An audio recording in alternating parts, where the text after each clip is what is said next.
জানো আমার এই কাজগুলো করায়, আমার প্রতিনিয়ত মারধর করে। আমার একটা 1 বছরের বেবি আছে। কথায় আছে ঢাকায় টাকা ওড়ে। এই শহরে যে যেভাবে পারছেন কামিয়ে নিচ্ছেন টাকা, হোক সৎভাবে কিংবা অবৈধভাবে। টাকা কামানোটাই যেন মুখ্য উদ্দেশ্য।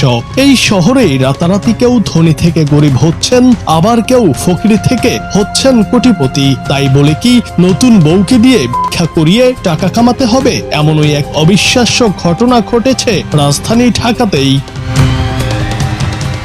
আগারগাঁওয়ে ঘটে যাওয়া এই ঘটনার একটি ভিডিও ইতিমধ্যে ছড়িয়ে পড়েছে দেশ জুড়ে। ভিডিওটি ভাইরালের পর নিন্দার ঝড় উঠেছে। সেই ভিডিওতে দেখা যায় প্রতারণা ধরা খাওয়ার পর ওই নতুন বউ উপস্থিত এক যুবকের কাছে জানান তার স্বামী তাকে দিয়ে জোর করে এসব করাচ্ছেন। তিনি নিরুপায়, এই কাজ না করলে তাকে করা হয়। তিনি জানান তার একটি বাচ্চাও আছে।